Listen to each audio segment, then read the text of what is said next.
نحمده ونصلي على رسوله الكريم اما بعد فاعوذ بالله من الشيطان الرجيم بسم الله الرحمن الرحيم ايها الذين آمنوا انفقوا مما رزقناكم من قبل ان يأتي يوم لا بيع فيه ولا خلة ولا شفاعة والكافرون هم الظالمون اللہ لا الہ الا هو الحی القیوم لا تأخذه سنة ولا نوم له ما في السماوات وما في الأرض من ذا الذي يشفع عنده إلا بإذنه يعلم ما بين أيديهم وما خلفهم ولا يحيطون بشيء من علمه إلا بما شاء وسع كرسيه السماوات والأرض ولا يؤوده حفظهما وهو العلي العظيم صدق الله العظيم رب اشرح لي صدري ويسر لي امري واحلل عقدة من لساني يفقهوا قولي۔ تقریباً 2 رکوعوں پر مشتمل معاملہ طالوت و جالوت کا وہ ہم پڑھ چکے ہیں، اور یہ گویا کہ اب غزوہ بدر کی لیے ذہنی اور نفسیاتی تیاری ہو رہی ہے، اور غزوات کے لیے جیسا کہ میں نے عرض کیا جہاں سرفروشی کی ضرورت ہے وہاں انفاق مال کی بھی ضرورت ہے، تو اب یہاں بڑے زوردار انداز میں پھر انفاق کی طرف توجہ دلائی جا رہی ہے۔ وہی 4 ڈوریاں ذہن میں رکھیے، انفاق اللہ کی راہ میں یعنی جہاد بالمال، قتال جہاد بالنفس کی آخری شکل، اور شریعت میں عبادات اور معاملات، یہ 4 ڈوریاں گتھی ہوئی ہیں ان 22 رکوعوں کے اندر، جن پر دوسرا نصف جو ہے سورہ بقرہ کا مشتمل ہے۔ یا ایھا الذین آمنوا انفقوا مما رزقناکم من قبل ان یأتی یوم لا بیع فیہ ولا خلۃ ولا شفاعہ، اہل ایمان خرچ کر دو ان چیزوں میں سے کہ جو اللہ نے تمہیں دی ہیں، اس سے پہلے کہ وہ دن آ دھمکے جس دن نہ کوئی خرید و فروخت ہوگی، نہ کوئی دوستی کام آئے گی، نہ کوئی شفاعت مفید ہوگی۔ والکافرون هم الظالمون، اور کافر ہی تو ظالم ہیں۔ اب یہاں کافر سے مراد کون ہے؟ کافر اصطلاحی نہیں، کافر معنوی، جو اللہ کے اس حکم انفاق کی تعمیل نہیں کرتا، دیکھتا ہے کہ دین مغلوب ہے، اس کو غالب کرنے کی جد و جہد ہو رہی ہے، اس کی کچھ تقاضے ہیں، مالی ضرورتیں ہیں اس کی، اور اللہ نے اسے قدرت دی ہے، اس میں خرچ کر سکتا ہے اور نہیں کرتا، وہ ہے اصل کافر۔ اس کے بعد وہ آیت آ رہی ہے جو قرآن حکیم کی عظیم ترین آیت ہے، حضور فرمان نبوی صلی اللہ علیہ وسلم، آیت الکرسی۔ اس کا تو نام بھی چونکہ معروف ہے، میں نے جو آپ کو بڑے بڑے حکمت کے موتی اور بڑے بڑے پھول آپ کو گنوائے ہیں، آیت الآیات، آیت البر، آیت الاختلاف، اور اب یہ ہے آیت الکرسی، توحید کے عظیم ترین خزانوں میں سے ہے۔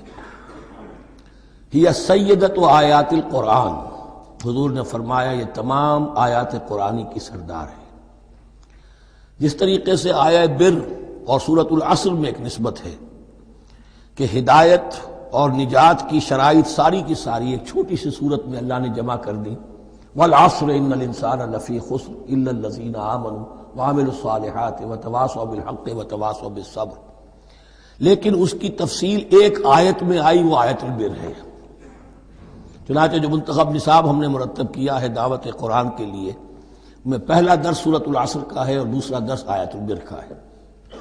جو نسبت سورۃ العصر میں ہے کہ وہ سورت ہے، یہ آیت ہے، لیکن اس آیت میں کئی صورتیں نکل سکتی ہیں حجم کے اعتبار سے سورۃ العصر کے برابر۔ یہی نسبت ہے سورہ اخلاص میں، 4 آیتیں، توحید کا عظیم ترین خزانہ، اور یہ آیت الکرسی، یہ آیت ہے۔ سورہ اخلاص اس میں 4 بن جائیں گی حجم کے اعتبار سے، لیکن اسے حضور نے ثلث قرآن قرار دیا ہے، توحید کے موضوع پر جامع ترین سورۃ الاخلاص، لیکن توحید اور خاص طور پر توحید فی الصفات کے موضوع پر عظیم ترین آیت یہ آیت الکرسی ہے۔ اللہ لا الہ الا ہو، اللہ وہ معبود برحق ہے جس کے سوا کوئی الہ نہیں، بڑا کیٹیگوریکل۔ الحی القیوم، وہ زندہ ہے از خود اور باخود، اس کی زندگی مستعار نہیں ہے۔ وہ جو کہا ہے کہ مانگ کے لائے تھے 4 دن، 2 آرزو میں کٹ گئے 2 انتظار میں، عمر دراز مانگ کے لائے تھے۔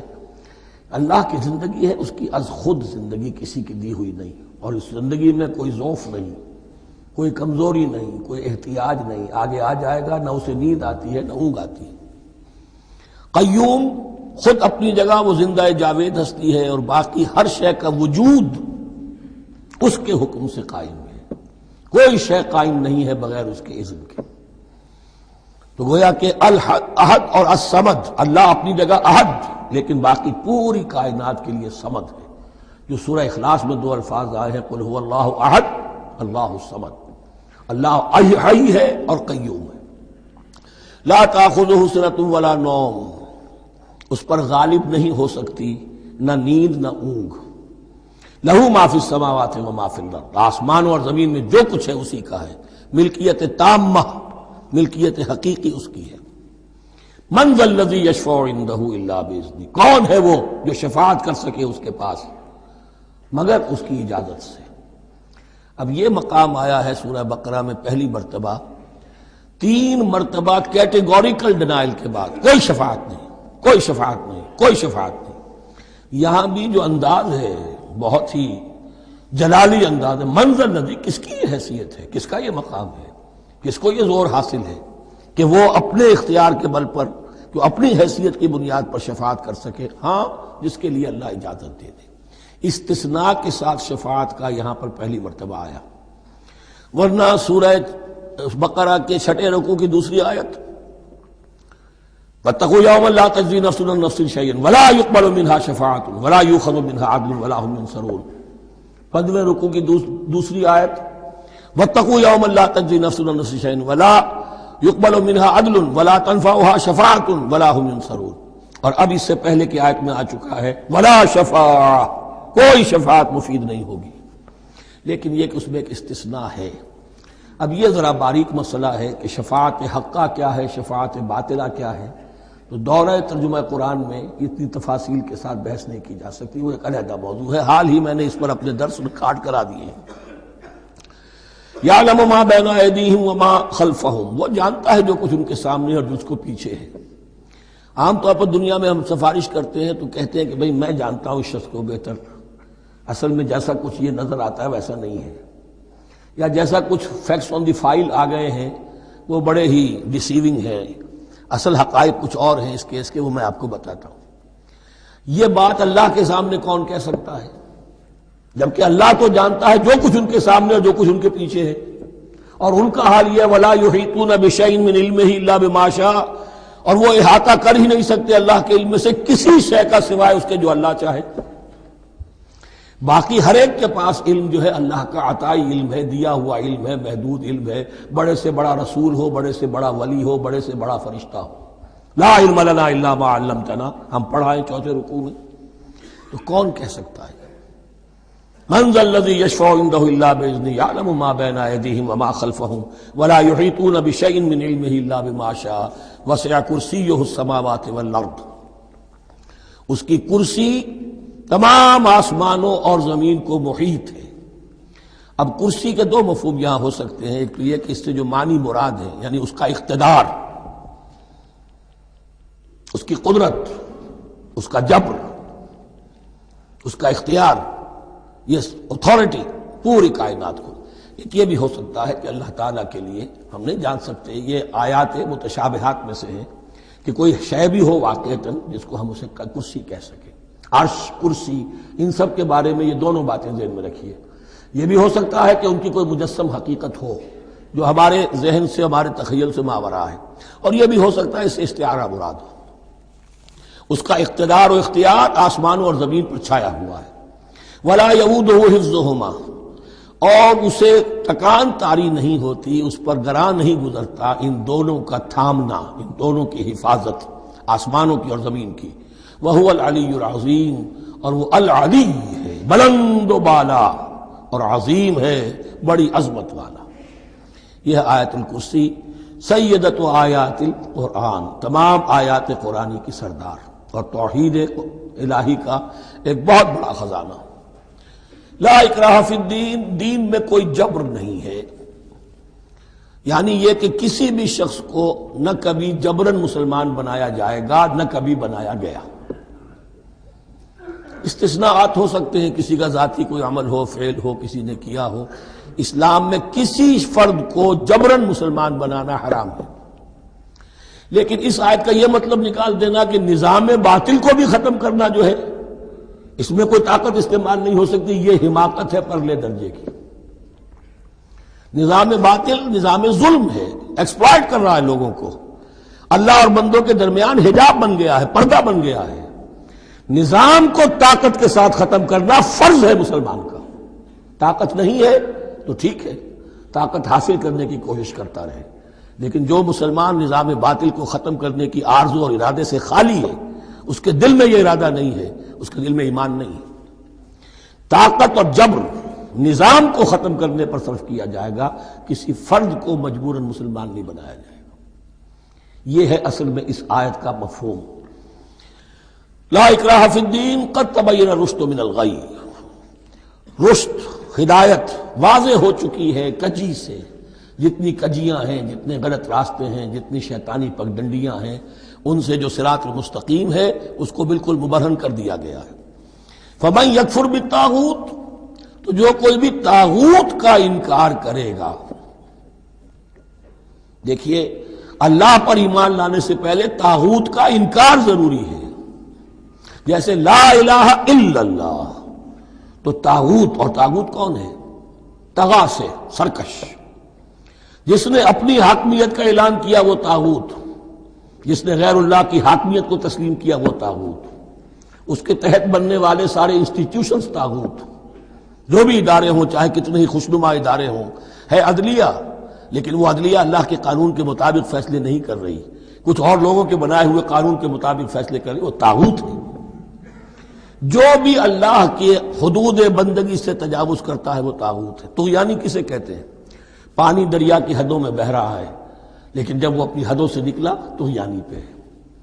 دریا کو اپنی موج کی طغیانیوں سے کام، کشتی کسی کے پار ہو یا درمیان رہے اسے اس کی کیا فکر ہے؟ تو طغا اور بغا یہ دونوں بڑے قریب کے الفاظ ہیں، بغاوت اور طغیانی۔ فمن یکفر بالطاغوت، طاغوت کا انکار، جو کوئی کفر کرے طاغوت کے ساتھ، وَيُؤْمِن بِاللَّهِ، اور پھر اللہ پر ایمان لائے۔ طاغوت سے بھی دوستی، اللہ پر بھی ایمان، اللہ کے دشمنوں سے بھی یارانہ، اور اللہ کے ساتھ بھی وفاداری کا دعویٰ، یہ چیز نہیں چل سکتی، یہی منافقت ہے۔ یکسو ہو جاؤ، حنیفا مسلما فقد استمسک بالعروۃ الوثقی، جس شخص نے یہ کام کر لیا، طاغوت کی نفی اور اللہ پر ایمان، اس نے تو مضبوط کنڈا تھام لیا۔ تو سمجھئے کہ اگر کوئی شخص کسی جہاز، سمندری جہاز میں عرشے پر سے گر جائے، تیرنا بھی نہ آتا ہو، کسی طرح ہاتھ پاؤں مار کر وہ کسی کنڈے کے اوپر اگر ہاتھ اس کا پڑ گیا، تو اب وہ سمجھتا ہے کہ اس کو میں نہیں چھوڑوں گا، میری جان اسی سے وابستہ ہے، زندگی اسی سے ہے۔ تو وثقہ، وہ کنڈا اگر کمزور ہے تو پھر گیا، وہ اس کے وزن سے کنڈا ہی نکل گیا، لیکن وہ کنڈا کہ جو مضبوط ہے، فقد استمسک بالعروۃ الوثقی، اس نے تو بڑے مضبوط کنڈے پر ہاتھ ڈال دیا ہے، یعنی طاغوت کا انکار اور اللہ پر ایمان، اس نے تھام لیا ہے بہت مضبوط کنڈا۔ اسی لیے ایک حدیث میں آتا ہے اوثق العراء کلمۃ التقوی، یہ جو عروہ کی جمع ہے عراء، اور وثقی اوثق جو ہے اس کا مذکر ہوگا۔ تمام کنڈوں میں سب سے بڑا مضبوط کنڈا جو ہے وہ تقوی کا کنڈا ہے، اس کو تھامو مضبوطی کے ساتھ۔ لا اکراہ فی الدین قد تبین الرشد من الغی فمن یکفر بالطاغوت ویؤمن باللہ فقد استمسک بالعروۃ الوثقی لا انفصام لها، وہ کبھی علیحدہ ہونے والا، ٹوٹنے والا نہیں ہے، یہ کنڈا بہت مضبوط ہے۔ واللہ سمیع علیم، اللہ سب کچھ سننے والا، جاننے والا ہے۔ اللہ ولی الذین آمنوا یخرجہم من الظلمات الی النور، ایمان در حقیقت ایک دوستی کا رشتہ قائم کرتا ہے اللہ اور بندے کے درمیان۔ اللہ ولی ہے اہل ایمان کا، یہ ولایت باہمی ہے، دو طرفہ ولایت ہے۔ بندہ اللہ کا ولی بن جائے، ولی اللہ، الا ان اولیاء اللہ لا خوف علیہم ولا هم يحزنون، اللہ بندے کا ولی ہے، دوستی دو طرفہ ہے۔ اللہ ولی الذین آمنوا یخرجہم من الظلمات الی النور، اللہ پشت پناہ ہے، مددگار ہے، دوست ہے ان کا کہ جو ایمان لائے اور انہیں نکالتا رہتا ہے ظلمات، اندھیروں کے مختلف شیڈز میں سے نور کی طرف۔ یہ آپ نوٹ کریں گے قرآن میں نور ہمیشہ تنہا آتا ہے، واحد، انوار کا لفظ قرآن میں نہیں ہے۔ نور ایک حقیقت واحدہ ہے، لیکن ظلمات ہمیشہ جمع میں آئے گا، اس کے شیڈز مختلف ہیں، شیڈز آف ڈارکنس، بہت گہری ڈارکنس ہے، ذرا اس سے کمتر ہے، اس سے کمتر ہے۔ تو جتنے بھی شیڈز ہیں، کفر کا ہے، شرک کا ہے، الحاد کا ہے، مادہ پرستی کا ہے، ایگنوسٹسزم کا ہے، لا ادریت کا ہے، جتنے بھی فلسفے غلط ہیں، جتنے بھی نظریات غلط ہیں، جتنے بھی عمل کی غلط راہیں ہیں، ان سب کے اندھیاروں سے نکال کر اللہ تعالیٰ اہل ایمان کو ایمان کی روشنی کے اندر لاتا رہتا ہے۔ والذین کفروا اولیاءہم الطاغوت، ان کے برعکس جنہوں نے کفر کیا ان کے پشت پناہ اور ساتھی اور مددگار ہیں اب طاغوت، یخرجونہم من النور الی الظلمات، اور وہ ان کو نکالتے رہتے ہیں تدریجاً، اور نور کا کہ تھوڑی بہت رمق ملا بھی تھا انہیں نور کا تو ان سے محروم کر کے ظلمات، یخرجونہم من النور الی الظلمات، نور سے ظلمات کی طرف نکالتے رہتے ہیں۔ اولئک اصحاب النار هم فیہا خالدون، وہ ہیں آگ والے، اس میں ہمیشہ ہمیشہ رہیں گے۔ اللہم اجعلنا من عبادک المؤمنین، اللہم اخرجنا من الظلمات الی النور، آمین یا رب العالمین۔ اب اس کے بعد یہ بڑی عظیم آیت جو آئی ہے توحید کی، اور اس کے بعد یہ بھی اپنی جگہ بڑی عظیم آیات ہیں حکمت اور فلسفہ دین کے اعتبار سے۔ اس کے بعد کچھ واقعات دیے جا رہے ہیں، حضرت ابراہیم علیہ السلام کی زندگی کا ایک واقعہ اور حضرت عزیر علیہ السلام کی زندگی کا واقعہ۔ الم تر الی الذی حاج ابراہیم فی ربہ ان آتاہ اللہ الملک، کیا تم نے دیکھا اس شخص کو جس نے کہ محاجہ کیا تھا، مناظرہ کیا تھا، حجت بازی کی تھی ابراہیم سے، اس وجہ سے کہ اللہ نے اسے بادشاہی دی ہوئی تھی، نمرود۔ یہ ذہن میں رکھیے کہ نمرود اصل میں لقب تھا، کسی کا نام نہیں تھا، جیسے فرعون مصر کے بادشاہوں کا لقب ہے، فرعونہ۔ نماردہ جو ہے یہ عراق کے بادشاہ تھے، بیبیلونیا۔ تو حضرت ابراہیم کی پیدائش بھی شہر ار میں ہوئی تھی کہ جو بیبیلونیا کا ایک شہر تھا عراق کا، اور وہاں بادشاہت تھی نمرود کی۔ جیسے فرعون نے مصر میں دعویٰ کیا تھا اپنی بادشاہی کا اور اپنی خدائی کا، اور یہ ہے سیاسی بادشاہی، یہ نہیں کہ ہم نے دنیا پیدا کی ہے، مطلب یہ کہ اختیار مطلق ہمارے ہاتھ میں ہے، ہم جس چیز کو چاہیں غلط قرار دے دیں، جس چیز کو چاہے صحیح قرار دے دیں۔ یہی ہے اصل میں خدائی اختیار ہاتھ میں لے لیا۔ اللہ کا حق ہے تحلیل و تحریم، کسی شے کو حلال کرنا، کسی کو حرام قرار دینا، اختیار واحد اللہ کے ہاتھ میں ہے۔ جس شخص نے بھی اپنے ذمے لے لیا، قانون سازی کا اختیار لے لیا اللہ کے قانون سے آزاد ہو کر، وہی طاغوت ہے، وہی شیطان ہے، وہی نمرود ہے، وہی فرعون ہے۔ تو اس نے، وہ نمرود نے کہا، محاجہ کیا، اس قال ابراہیم ربی الذی یحیی و یمیت، میرا رب تو وہ ہے جو زندہ کرتا ہے اور مارتا ہے۔ قال انا احیی و امیت، انہوں نے کہا میں بھی کر سکتا ہوں۔ اس نے جیل سے 2 قیدی منگوائے، دونوں کنڈیمڈ تھے، اور ایک کی گردن وہیں اڑائی اور ایک کو کہا جاؤ معاف، دیکھو میں نے جس کو چاہا زندہ رکھا اور جس کو چاہا مار دیا۔ حضرت ابراہیم نے دیکھا کہ یہ کٹ حجتی پر اترا ہوا ہے، تو الاجوبۃ المسکتہ، جواب ایسا دیا جانا چاہیے کہ جو اس کو چپ کر دے۔ قال ابراہیم فإن اللہ یاتی بالشمس من المشرق فأت بها من المغرب، حضرت ابراہیم نے فرمایا اللہ تو سورج کو نکالتا ہے مشرق سے، اگر تو خدائی کا مدعی ہے تو نکال کے دکھا اسے مغرب سے۔ فبہت الذی کفر، تو مبہوت ہو کر رہ گیا وہ کافر، اب اس کے پاس کوئی جواب نہیں تھا۔ واللہ لا یہدی القوم الظالمین، اور اللہ ظالموں کو ہدایت نہیں دیا کرتا۔ ہدایت تو نہیں ہوئی، چپ ہو گیا، لیکن چپ کیا ہوا، اس کے بعد تو فیصلہ ہوا کہ انہیں آگ میں جھونک دیا جائے۔ او کالذی مر علی قریۃ وہی خاویۃ علی عروشہا، یا پھر اس شخص کے واقعے کو ذرا یاد کرو، کیا تم نے نہیں دیکھا کہ جس کا گزر ہوا ایک بستی پر اور وہ اوندھی پڑی ہوئی تھی اپنی چھتوں پر۔ اگرچہ مختلف تفاسیر میں مختلف آپ کو شاید اس کی تعبیرات ملے یہ اصل میں ہوا ہے کہ جب نمرود، جس کا نام تھا بخت نصر، نیبوکیڈ نظر، اس نے 586 قبل مسیح میں، حضرت مسیح سے 586 قبل، اس نے حملہ کیا فلسطین پر۔ دیکھیے عراق اور فلسطین کی، اسرائیل کی اور عراق کی اس وقت بھی سب سے بڑی دشمنی ہے آپس میں، وہی دشمنی جو ہے 2500 سال پرانی بھی ہے۔ اس نے وہ نمرود بابل، نیبوکیڈنیزر جس کا نام تھا، اس نے حملہ کیا، 12 لاکھ کی آبادی تھی، 6 لاکھ کو قتل کیا اور 6 لاکھ کو بھیڑوں بکریوں کی طرح ہانکتا ہوا قیدی بنا کر لے گیا۔ 150 برس تک کیپٹیوٹی میں رہے ہیں یہ، اور یروشلم اجڑا رہا ہے۔ کوئی نفس نہیں، کوئی متنفس نہیں تھا، کوئی انسان نہیں، کوئی 2 اینٹیں سلامت نہیں چھوڑی۔ اسی وقت وہ ہیکل سلیمانی جو ہے وہ شہید کیا گیا، اور ان کے کہنے کے مطابق اس کے ایک تہخانے میں وہ تابوت سکینہ بھی تھا جہاں ربائی ان کے موجود تھے، اور وہ ربائی بھی وہیں پر ان کی موت واقع ہوئی، اور تابوت سکینہ بھی ہے، اگر ان کا قول صحیح ہے۔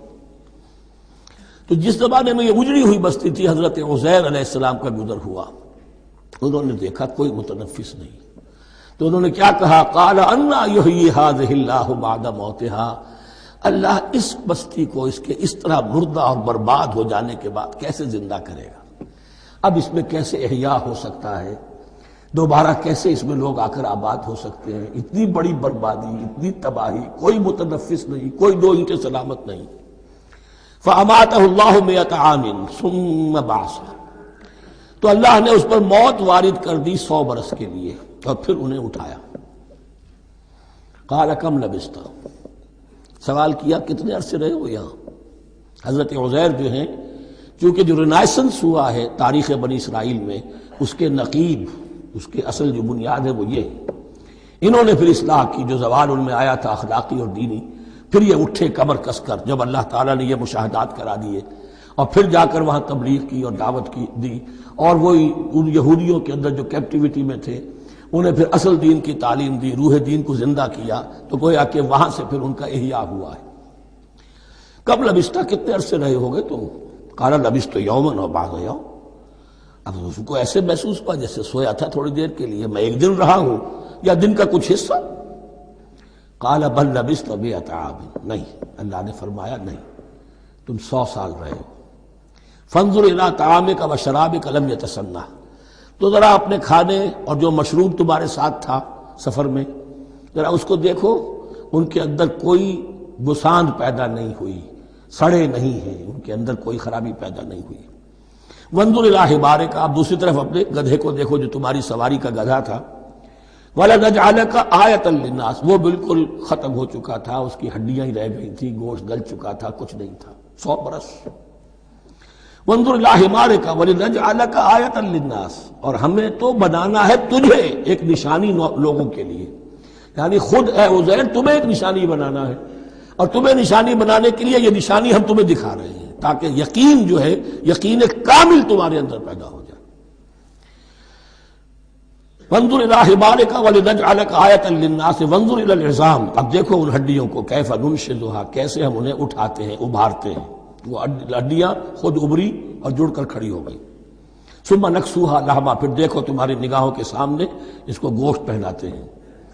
فلما تبین لہ، جب یہ سب اس کے سامنے واضح ہو گئی بات، مشاہدہ بھی کر لیا، قال اعلم ان اللہ علی کل شیء قدیر، ان کا میں نے پوری طرح جان لیا، مجھے پورا یقین قابل حاصل ہو گیا کہ اللہ ہر شے پر قادر ہے، یعنی وہ اس اجڑی ہوئی بستی کو بھی دوبارہ آباد کر سکتا ہے۔ جو میں نے سمجھا تھا کہ اب یہ کیسے آباد ہوگی، یہ بات نہیں ہے، یہ آبادی اللہ تعالیٰ کے اختیار میں۔ چنانچہ اس کے بعد ہوا، اس لیے کہ اس کے بعد واقعہ تو یہ ہوا کہ جو ایران کا بادشاہ تھا کیخورس یا سائرس ذو، جن کو کہ قرآن مجید ذوالقرنین کہتا ہے، جن کا تذکرہ سورہ کہف میں آئے گا، پھر آپ کو معلوم ہے کہ یہ پیلسٹائن، ادھر عراق کے بعد ایران، دشمنیاں تو تھیں۔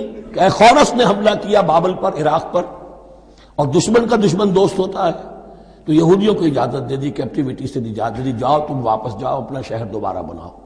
چنانچہ وہ گئے، اور پھر انہوں نے جا کر وہاں پر 136 سالوں میں ان کی دوبارہ جو ہے یہ بستی بسی، اور پھر یروشلم کو انہوں نے آباد کیا، اور پھر انہوں نے وہاں ہیکل سلیمانی دوبارہ بنایا، جس کو وہ سیکنڈ ٹیمپل کہتے ہیں۔ وہ سن 70 عیسوی میں ٹائٹس رومن جنرل کے ہاتھوں تباہ ہوا تھا، جو اب تک تباہ ہوا پڑا ہے۔ 1927 برس سے ان کا کعبہ زمیں بوس ہے، یہ نوٹ کر لیجئے اس بات کو۔ اسی لیے آگ لگی ہوئی آج دنیا بھر کے یہودیوں کے دلوں میں۔ اب تو ہماری حکومت ہے وہاں پر، ہم اپنا یہ جو بھی کچھ یہاں پر اس احاطے میں بنا دیا گیا ہے سب کو ختم کریں گے اور اپنا ہیکل سلیمانی بنائیں گے۔ اس کے بلو پرنٹس بن چکے ہیں، نقشے بن چکے ہیں، ہر چیز تیار ہے۔ بس کسی دن کوئی ایک دھماکہ ہوگا، کوئی بم جو ہے کہیں پر پلانٹ کیا جائے گا، خبر آ جائے گی کہ کسی فینیٹک نے کہیں وہاں پر جا کر رکھ دیا، جیسے ایک فینیٹک گیا تھا مسجد الخلیل میں اور 70 مسلمانوں کو شہید کر کے خود بھی اس نے خودکشی کر لی تھی، اور ڈاکٹر تھا، امریکن ڈاکٹر گولڈسٹین۔ اسی طریقے کا کوئی فینیٹک جائے گا اور وہ اس کو گرا دے گا، پھر کہیں گے جب یہ گری گیا ہے، جیسے مسجد ایودھیا کا معاملہ ہے، اب گر گئی ہے تو بھائی ہمیں رام مندر بنانے دو، کاہے کو تم اب یہ مسجد کاہے کو بناتے ہو؟ وہ ہوگا۔ اور یہ میں سمجھتا ہوں کہ چند ہفتوں کی، یہ چند مہینوں کی بات ہے، یہ ہونے والا ہے فوراً۔ بہرحال یہ تو ہو گیا حضرت عزیر کا قصہ۔ اب اسی طرح کا ایک معاملہ حضرت ابراہیم کا مشاہدہ ہے۔ وَإِذْ قَالَ إِبْرَاهِيمُ رَبِّ أَرِنِي كَيْفَ تُحْيِي الْمَوْتَىٰ، اور یاد کرو جب کہ ابراہیم نے بھی کہا تھا پروردگار ذرا مجھے دکھا دے، مشاہدہ کرا دے، تو مردوں کو کیسے زندہ کرے گا؟ قَالَ أَوَلَمْ تُؤْمِنْ، اللہ تعالیٰ کا سوال جو ہے بڑا بہت تیکھا ہے، تو کیا تم ایمان نہیں رکھتے؟ قَالَ بَلَىٰ، ایمان تو میرا ہے، میں مانتا ہوں ایمان ہے، وَلَٰكِن لِيَطْمَئِنَّ قَلْبِي، پورا دل کا اطمینان چاہتا ہوں، پورا یقین ہو جائے۔ اور یہ انبیاء کا معاملہ ہے، سب کا ہے۔ انبیاء کو چونکہ ایمان اور یقین کا ایک ایسی فرنس بنانا ہوتا ہے کہ جن سے ایمان و یقین دوسروں میں سرایت کرے، تو ان کے ایمان و یقین کے لیے انہیں مشاہدات ایسے کرا دیے جاتے ہیں کہ پھر ان کے لیے وہ ایمان صرف ایمان بالغیب نہیں رہتا، بلکہ وہ ایمان بالشہود بھی ہو جاتا ہے۔ کذالک نری ابراہیم ملکوت السماوات والارض، اسی طرح ہم نے دکھائے ابراہیم کو آسمان اور زمین کے ملکوت، جو بھی ہماری حکومت ہے، جو وہ مخفی حکومت ہے، جو کاسمک ایک اسٹیٹ ہے، اس کی گورنمنٹ ہے اور اس کے تمام اہلکار ہیں، فرشتے ہیں، ہم نے مشاہدہ کرایا ابراہیم کو۔ حضور کو اسی لیے شب معراج میں لے جایا گیا کہ ہر شے کو اپنی آنکھوں سے دیکھ لیں، وہ یقین کامل پھر ہو جاتا ہے کہ جس میں کسی درجے میں بھی پھر تو یہ ہے کہ وہ خود ایک بھٹی بن جاتے ہیں ایمان اور یقین کی۔ قال بلا ولكن ليطمئن قلبي قال فخذ أربعة من الطير فصرهن إليك، تو فرمایا اچھا ٹھیک ہے 4 پرندے لے لو، انہیں اپنے ساتھ ملا لو، ہلا لو، کہ وہ تمہارے ساتھ تمہاری آواز سن کر آ جایا کریں۔ ثم اجعل على كل جبل منهن جزءا، پھر ان کے ٹکڑے کرو اور ہر پہاڑ پر ایک ایک ٹکڑا رکھ دو۔ تو جو تفسیر میں آتی ہیں یہ کہ ان میں سب کا سر علیحدہ کیے، ٹانگیں علیحدہ کی، پر علیحدہ کیے، دھڑ علیحدہ کیے، ایک پہاڑ پر چاروں سر رکھ دیے، ایک پہاڑ پر چاروں کے دھڑ رکھ دیے، ایک پہاڑ پر چاروں کے، اس طریقے سے مختلف اجزاء میں تقسیم کر دیا۔ قال فخذ أربعة من الطير فصرهن إليك ثم اجعل على كل جبل منهن جزءا، پھر ہر پہاڑ پر ان میں سے ایک ایک حصہ رکھ دو۔ ثم ادعوهن، پھر ان کو ذرا پکارو، وہی سیٹی بجاؤ جو تم بجاتے تھے ان کو بلانے کے لیے۔ ثم ادعوهن يأتينك سعيا، وہ دوڑتے ہوئے آ جائیں گے۔ وَاعْلَمْ أَنَّ اللَّهَ عَزِيزٌ حَكِيمٌ، اور جان لو اس بات کو یقین کے ساتھ کہ اللہ تعالیٰ زبردست ہے، کمال حکمت والا۔ اب 2 رکوع آ رہے ہیں انفاق فی سبیل اللہ پر، اور یہ قرآن مجید کا ذروہ سلام ہے انفاق کے موضوع پر۔ لیکن ان کو پڑھنے سے پہلے نوٹ کر لیجئے کہ اللہ کی رضا جوئی کے لیے اپنا مال خرچ کرنا جو ہے، اس کے لیے دین میں کئی اصطلاحات ہیں۔ کھانا کھلانا، یطعمون الطعام علی حبہ مسکینا ویتیما واسیرا، آتى المال علی حبہ ذوی القربى والیتامى، ایتاء مال، اعطاء، پھر اس سے آگے آتا ہے صدقہ، زکوٰۃ، انفاق، قرض حسنہ۔ یہ 5-6 ٹرمز ہیں، لیکن ان ٹرمز کے اندر ایک تقسیم ذہن میں رکھیے کہ 2 مدیں ہیں بڑی بڑی اللہ تعالیٰ کی رضا جوئی کے لیے مال خرچ کرنے کی۔ ایک مد ہے غربا، یتامہ، مساکین، محتاج، بیوائیں، ان کے لیے، یعنی ابنائے نو میں سے، یہ آپ کے معاشرے کے اجزاء ہیں، آپ کے بھائی بند ہیں، آپ کے رشتہ دار ہیں، آپ کے اجزاء و اقرباء ہیں، ان کے لیے خرچ کرنا تو یہ بھی اللہ کو بہت پسند ہے، اس کا اجر ملے گا۔ یہ بھی گویا کہ اللہ تعالیٰ ہی کے لیے آپ نے خرچ کیا۔ ایک عین اللہ کے دین کے لیے خرچ کرنا، انفاق کا لفظ اس کے لیے ہے، اور قرض حسنہ اس کے لیے۔ انفاق کے مال، انفاق فی سبیل اللہ، اللہ کی راہ میں خرچ کرنا، اللہ کے دین کی دعوت کو عام کرنا، اللہ کی کتاب کے پیغام کو عام کرنا، اللہ کے دین کی دعوت کو اس طرح ابھارنا کہ باطل کے ساتھ زور آزمائی کرنے والی ایک طاقت پیدا ہو جائے، ایک جماعت وجود میں آئے، اس کے لیے اساد و سامان فراہم کیا کرنا تاکہ دین کے غلبے کی ہر مرحلے کے جو تقاضے اور ضرورتیں ہیں وہ پوری ہو سکیں۔ تو جو اس کام میں صرف ہوگا وہ ہے انفاق فی سبیل اللہ یا اللہ کے ذمے قرض حسنہ۔ تو یہاں اصل میں اس کی بات ہو رہی ہے، انفاق کی۔ مثل الذین ينفقون اموالهم فی سبیل اللہ ہے، مثال ان کی جو اپنے مال خرچ کرتے ہیں اللہ کی راہ میں۔ عام طور پر یہ فی سبیل اللہ جو ہے وہ سبیل پانی کی بنا دی، وہ بھی سبیل ہے، ٹھیک ہے، وہ بھی سبیل تو ہے، نیکی کا وہ بھی راستہ ہے، سبیل اللہ ہے، لیکن یہ کہ فی سبیل اللہ خرچ جو ہے اس کا بالکل مفہوم اور ہے۔ وہ صدقہ ہے، خیرات ہے، زکوٰۃ بھی اصلاً جو ہے وہ غریبوں کا حق ہے، لیکن اس میں بھی ایک مد سبیل اللہ کی رکھی ہوئی ہے۔ اگر تو آپ کے قریب اعزاء و اقارب ہیں، غرباء ہیں، تو ان کا حق فائق ہے، پہلے ان کو دیجیے، ورنہ پھر یہ ہے کہ اس میں سے جو بھی ہے وہ دین کے کام کے لیے۔ جب دین یتیمی کی حالت کو آ گیا ہو تو سب سے بڑا یتیم تو دین ہے، آج کے وقت سب سے بڑا یتیم دین ہے۔ بہرحال فی سبیل اللہ انفاق۔ مثل الذین ينفقون اموالهم فی سبیل اللہ کمثل حبۃ انبتت سبع سنابل فی کل سنبلۃ مئۃ حبہ، مثال ان کی جو اللہ کی راہ میں خرچ کرتے ہیں اللہ کے دین کے لیے، ایسے ہے جیسے ایک دانہ کہ اس سے 7 سنبلیں پیدا ہوئیں، 7 خوشیں، 7 بالیاں، یہ 7 سٹے۔ باجرے کا سٹا ہوگا کتنے دانے ہوتے ہیں اس میں؟ مکئی کا سٹا ہے اس میں کتنے دانے ہیں؟ فی کل سنبلۃ مئۃ حبہ، اس میں 100 دانے موجود ہیں ہر ایک میں، تو ایک دانے سے 700 دانے وجود میں آ گئے۔ اسی طریقے سے اللہ تعالیٰ جو بھی اس کے دین کے لیے مال خرچ کرے گا اس کے مال میں اضافہ کرے گا، اللہ تعالیٰ ان کو جزا دے گا اور اس کو بڑھاتا رہے گا اپنے ہاں۔ وَاللَّهُ يُضَاعِفُ لِمَن يَشَاءُ، اور یہ تو تمہیں تمثیلاً بتایا ہے، اللہ اس سے بھی دگنا کرے گا جس کو چاہے گا، صرف 700 گنا نہیں، اور جتنا چاہے گا بڑھائے گا۔ واللہ واسع علیم، اللہ کے خزانوں میں کوئی کمی نہیں ہے، بڑی وسعت والا ہے اللہ، بہت سمائی والا ہے اور وہ سب کچھ جاننے والا ہے۔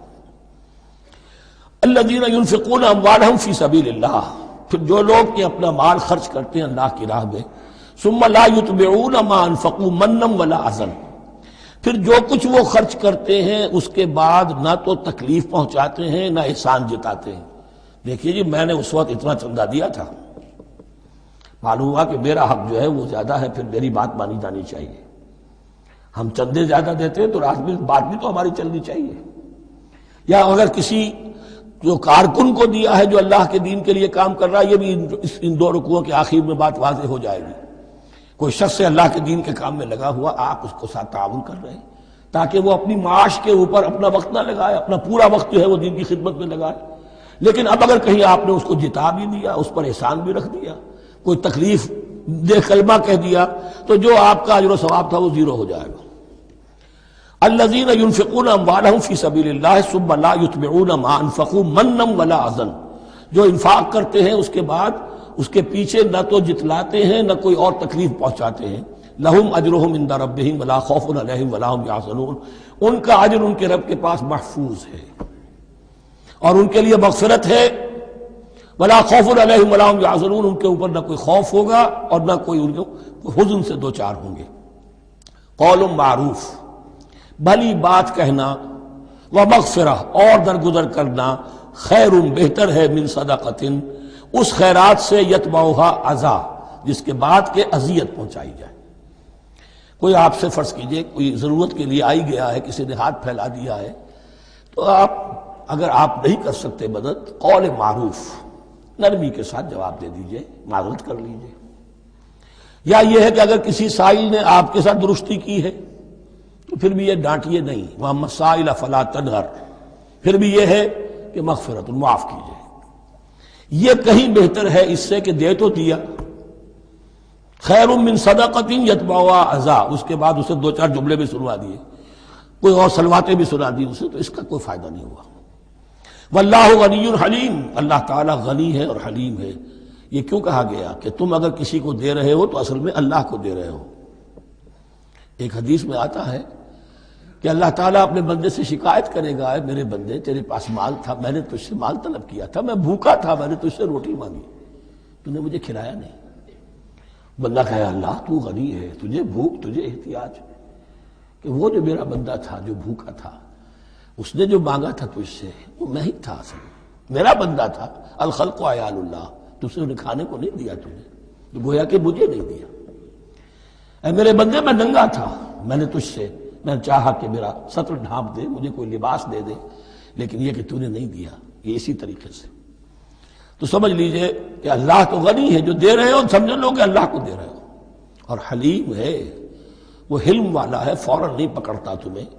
تم جو بھی کرتے ہو، جو دل سے اتری ہوئی شے وہ اللہ کے نام پہ دے دو، جو ردی چیز ہے وہ اللہ کے نام پہ دے دو.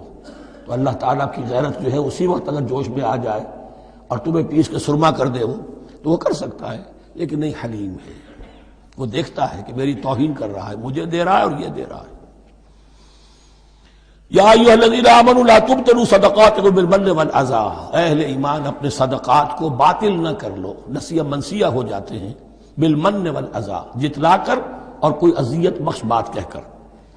کالذی ينفق مالہ رئاء الناس، ان لوگوں کی طرح، اس شخص کی طرح جو اپنا مال خرچ کرتا ہے لوگوں کو دکھانے کے لیے. دے تو رہا ہے صدقات، چیریٹی ہاؤس، بڑے بڑے ادارے قائم کر دیے ہیں، یہ کہ سب ریاکاری ہے. کوئی سرکار دربار میں رسائی کے لیے فاؤنڈیشنز بنے ہوئے، کچھ اپنے وہ ٹیکس بچانے کے لیے، کچھ اور اپنی ناموری، کیونکہ پھر الیکشن بھی لڑنا ہے. یہ سارے کام جو ہوتے ہیں اللہ جانتا ہے کس کی کیا نیت ہے. لا تبطلوا صدقاتکم بالمن والاذی کالذی ينفق مالہ رئاء الناس ولا یؤمن باللہ والیوم الآخر، جو ریاکاری کر رہا ہے وہ حقیقت میں ایمان نہیں رکھتا اللہ پر اور یوم آخر پر. یہ ریا اور یہ ایمان ایک دوسرے کی ضد ہے. جیسا کہ حدیث بار بار سنا چکا ہوں، من صلی یرائی فقد اشرکا ومن صام یرائی فقد اشرکا ومن تصدق یرائی فقد اشرکا. جس نے دکھاوے کے لیے نماز پڑھی اس نے شرک کیا، جس نے دکھاوے کے لیے روزہ رکھا اس نے شرک کیا، جس نے دکھانے کے لیے لوگوں کو صدقہ خیرات دیا اس نے شرک کیا. ولا یؤمن باللہ والیوم الآخر فمثلہ کمثل صفوان علیہ تراب فاصابہ وابل فترکہ صلدا. تو اس کی مثال اس چٹان کی سی ہے اس پر کچھ تھوڑا سا غبار، کچھ ریت جم گئی تھی، تو اگر کسی چٹان کے اوپر کچھ تھوڑی سی تہ آ گئی ہو مٹی کی، وہاں آپ نے کوئی بیج ڈال دیے، کوئی فصل بھی ہو گئی. فاصابہ وابل، اب آیا زوردار ایک بارش کا چھینٹا پڑا، زوردار منہ پڑا، بارش بھی پڑا، فترکہ صلدا، وہ ساری اوپر کی تھوڑی سی تہ تھی، وہ مٹی بھی بہہ گئی اور آپ کی محنت بھی گئی، وہ آپ کا بیج بھی گیا اور آپ کی فصل بھی گئی. وہ چٹان جو ہے چٹیل چٹان وہ اندر سے نکل آئی، یعنی سب کچھ گیا. ریاکاری میں اس کا مطلب یہ ہے مال بھی دیا اور حاصل کچھ نہ ہوا، بیج بھی گیا، اور اللہ کے ہاں کسی اجر و ثواب کا سوال ہی نہیں.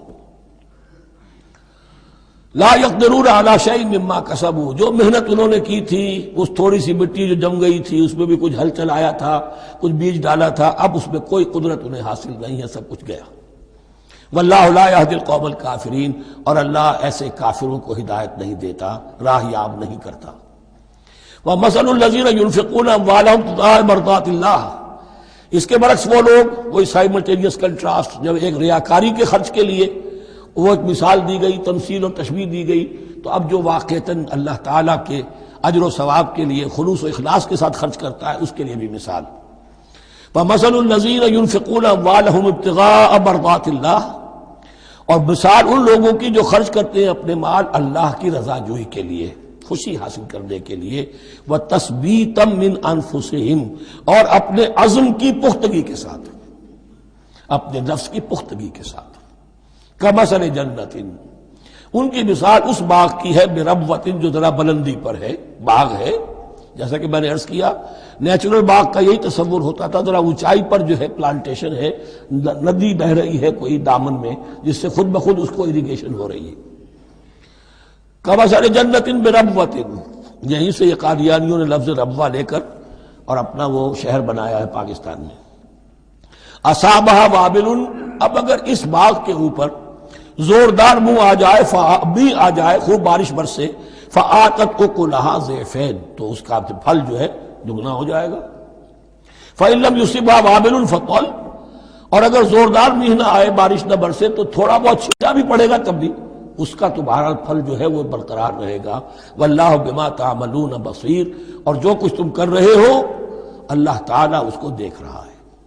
دروں بینی کرتے رہا کرو کہ تم یہ بال جو خرچ کر رہے ہو واقعتاً خلوص دل کے ساتھ، اخلاص نیت کے ساتھ اللہ ہی کے لیے کر رہے ہو، کہیں اس میں کوئی اور جذبہ، کہیں تمہارا غیر شعوری طور پر کوئی جذبہ شامل نہ ہو جائے، تو انٹراسپیکشن ہو، اپنے غریبانوں میں جھانکتے رہو۔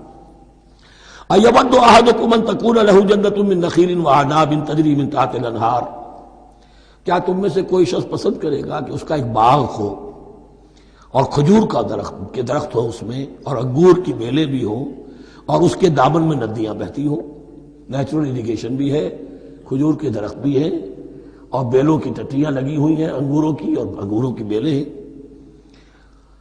لہو فیہا من کل الثمرات، اس کے لیے اس باغ میں ہر طرح کا میوہ ہے۔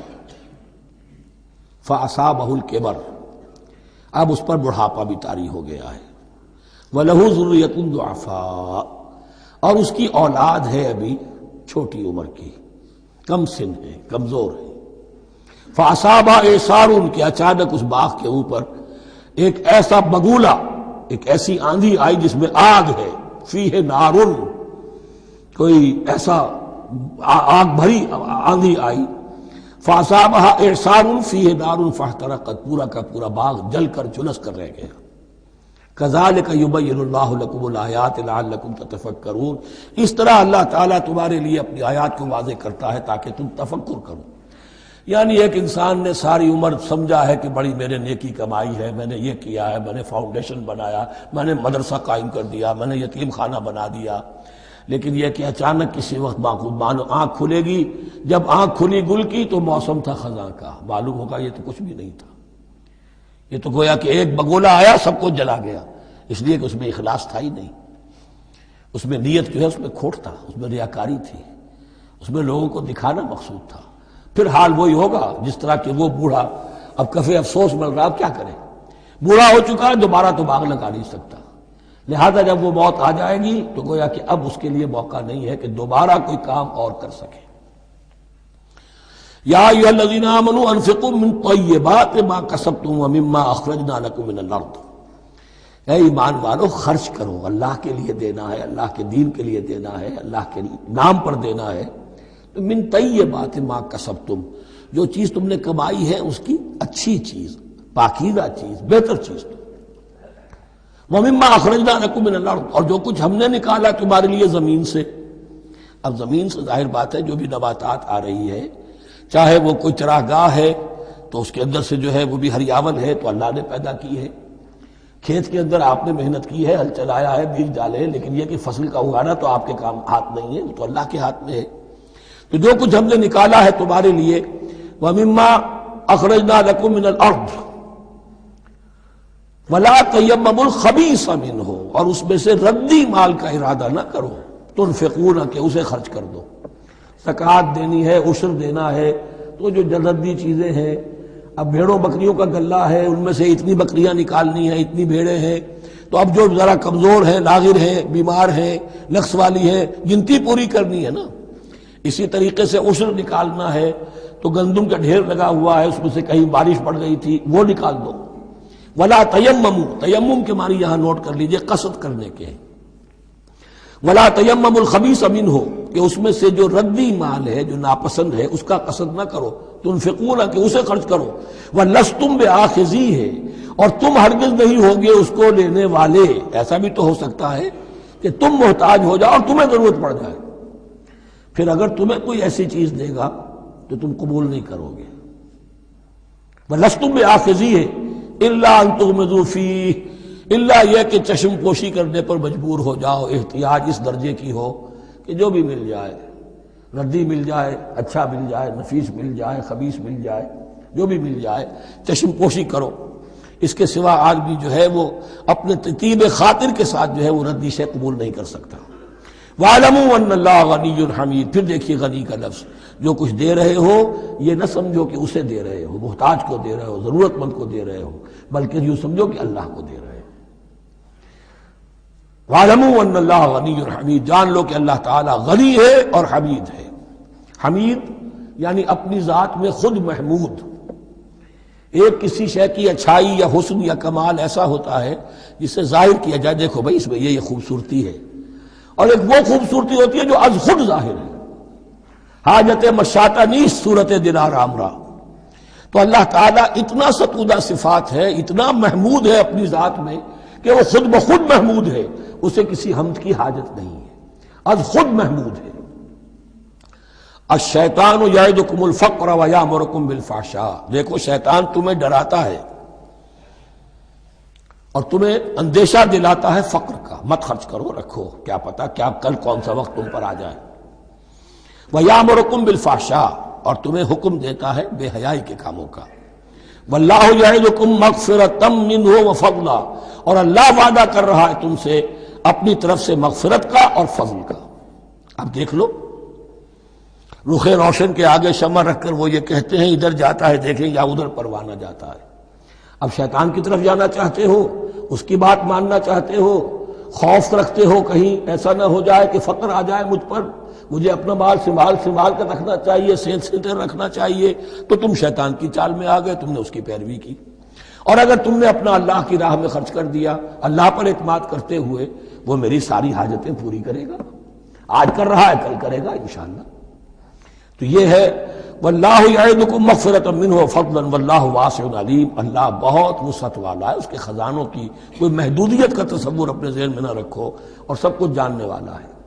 یؤتی الحکمۃ من یشاء، لیکن یہ باتیں حکمت کی ہیں، ایک ہے ظاہر ایک ہے باطن۔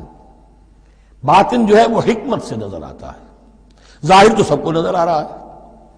کسی شے کی حقیقت کیا ہے، اہل نظر ذوق نظر خوب ہے، لیکن جو شے کی حقیقت کو نہ دیکھے وہ نظر کیا، وہ حقیقت جس پر عیاں ہو جاتی وہ ہے حکیم۔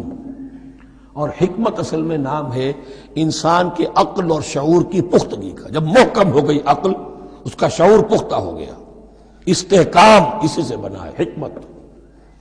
یؤتی الحکمت، اللہ تعالیٰ یہ فہم کی پختگی، عقل کی پختگی، شعور کی پختگی، حقائق رسی، حقائق تک پہنچ جانے کی صلاحیت دیتا ہے جس کو چاہتا ہے۔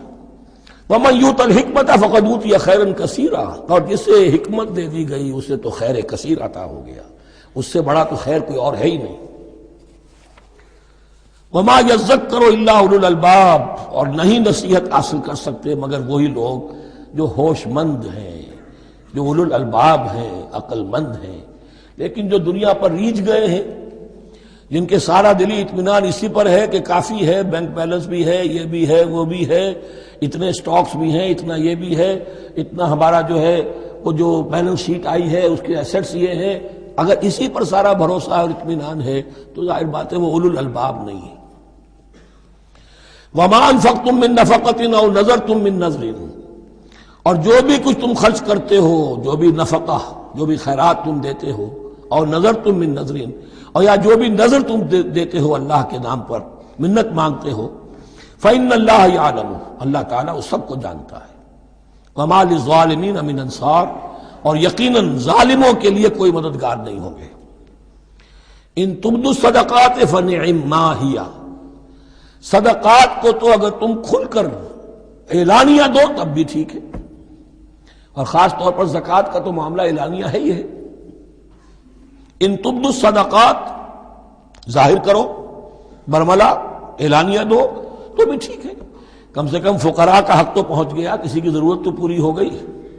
وَإِن تُخْفُوهَا، لیکن اگر تم انہیں چھپاؤ، اب یہ ہوگا صدقات نافلہ کے لیے۔ ایک جو صدقات جو ہیں کہ جو لازماً دینے ہیں واجبہ، ان کو تو ان کے لیے اخفاء نہیں ہے، یہ دین کی حکمت کو ذہن میں رکھیے، فرض عبادات اعلانیہ ادا کی جائیں گی۔ یہ وسوسہ بھی شیطان بہت سے لوگوں کے دلوں میں ڈال دیتا ہے کہ کیا 5 وقت جا کے مسجد میں نماز پڑھنی ہے، لوگوں پر اپنے تقویٰ کرو گانٹنا چاہتے ہو، گھر میں پڑھ لیا کرو، یا داڑھی رکھو گے کیا چاہتے ہو، تم چاہتے ہو کہ لوگ تمہیں سمجھے متقی ہے تو میں اس لیے داڑھی نہیں رکھتا، ہوتا ہے وسوسہ۔ لیکن جو چیز واجب ہے وہ علن اعلان کرو، اس کے اظہار میں کوئی رکاوٹ نہیں۔ ہاں جو صدقات نافلہ ہیں، جو نماز نفل ہے، اسے چھپا کر کرو، اس کا اظہار بہت بڑا فتنہ ہوتا ہے، نفل عبادت کا اظہار بہت بڑا فتنہ ہے۔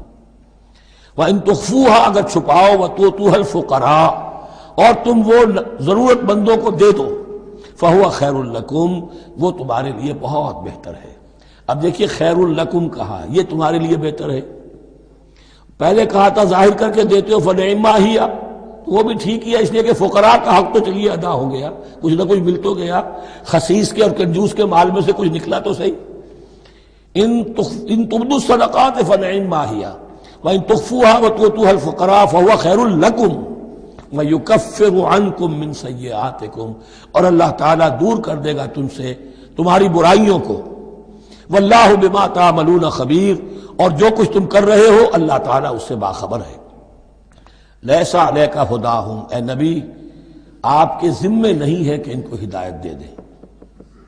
آپ کی یہ دیکھیے علیکا ذمہ داری ہو جاتی ہے، فرض۔ لام لکا یہ ہو جاتا ہے کسی کے حق میں۔ القرآن حجت لکا او علیکا، یا یہ قرآن تمہارے حق میں حجت ہے، یہ شفاعت کرے گا تمہاری قیامت کے دن اگر تم نے اسے مانا جیسے کہ ماننے کا حق ہے، پڑھا جیسے کہ پڑھنے کا حق ہے، عمل کیا جیسے کہ عمل کرنے کا حق ہے، پھر اس کی دعوت و تبلیغ کی جیسے کہ اس کا حق ہے، تو یہ تمہارے حق میں حجت ہوگا۔ اور اگر تم نے اس کے حقوق ادا نہ کیے، یہ تمہارے خلاف مدعی بن کر کھڑا ہو جائے گا۔ القرآن حجت لک او علیک، یہ تم پر آئے گا وبال۔ اے اللہ یہ بدبخت مجھے مانتا تھا کہ میں تیرا کلام ہوں، پڑھتا نہیں تھا، مجھے پڑھتا تھا تو جیسے کسی طوطا مینا کو، جو مولانا ماہر قاضی کی نظم ہے، کچھ بول سکھائے جاتے ہیں، رٹائے جاتے ہیں، اس طرح پڑھایا جاتا ہوں اور اس طرح سکھایا جاتا ہوں، وہ اس طریقے سے پڑھ رہے ہیں، کچھ پتہ نہیں۔ 1-2 روپے کا اخبار لائیں گے تو سمجھ کر پڑھیں گے، اللہ کی کتاب کو سمجھ کے پڑھنے کی ضرورت نہیں۔ پڑھا تو عمل نہیں کیا بدبخت نے۔ ما آمن بالقرآن من استحل محارمہ، تو لام اور علا کا یہ استعمال ذہن میں رکھیے۔ لیس علیک ھداھم، آپ پہ ذمہ داری نہیں ہے ان کی ہدایت کی، آپ پر ذمہ داری تبلیغ۔ ہم نے بھیجا ہے آپ کو، انا ارسلناک بالحق بشیرا ونذیرا ولا تسأل عن اصحاب الجحیم، یہ آیت ہم پڑھ چکے ہیں پہلے حصے میں۔ ولکن اللہ یہدی من یشاء، وہ تو اللہ تعالیٰ ہدایت دیتا ہے جس کو چاہتا ہے۔ وما تنفقوا من خیر فلانفسکم، اور جو بھی خیر، جو بھی بھلائی، جو بھی مال تم خرچ کرو گے وہ تمہارے اپنے لیے بہتر ہے، تمہیں اجر و ثواب ملے گا، تمہیں کو مل جائے گا 700 گنا 1400 گنا۔ وما تنفقون الا ابتغاء وجه اللہ، یہاں یہ فعل مضارع آیا ہے نفی نہیں کے مفہوم میں۔ لا تنفقون، ما تنفقون یعنی تم نہیں خرچ کرو گے مگر اللہ کی رضا کے لیے، تب اجر ملے گا۔ اگر ریاکارانہ خرچ کیا تھا تو کوئی اجر کا کیا سوال، وہ تو شرک بن جائے گا۔ وما تنفقون الا ابتغاء وجه اللہ وما تنفقوا من خیر یوفى الیکم وانتم لا تظلمون، اور جو بھی خیر تم خرچ کرو گے، خیر میں سے جو بھی دولت خرچ کرو گے، یوفى الیکم، پورا تمہیں لوٹا دیا جائے گا، وانتم لا تظلمون، اور تم پر کوئی ظلم نہیں ہوگا، تمہاری کوئی حق تلفی نہیں ہوگی۔ اب آیا ہے آخری ٹیپ کا بند۔ انفاق فی سبیل اللہ کا سب سے بڑھ کر حقدار کون ہے؟ للفقراء الذین احصروا فی سبیل اللہ، وہ ضرورت مند کے جو گھر کر رہ گئے اللہ کی راہ میں، جیسے اصحاب صفہ تھے بیٹھے ہوئے ہیں، کوئی کام نہیں کر رہے، حضور سے علم سیکھ رہے ہیں، اور جہاں جہاں سے دعوت آ رہی ہے کہ حضور بھیجیے ہمارے ہاں کوئی مبلغین، وہاں سے ان کو بھیجا جا رہا ہے۔ اب وہ معاش کی جد و جہد کرتے تو یہ تعلیم کیسے حاصل کرتے؟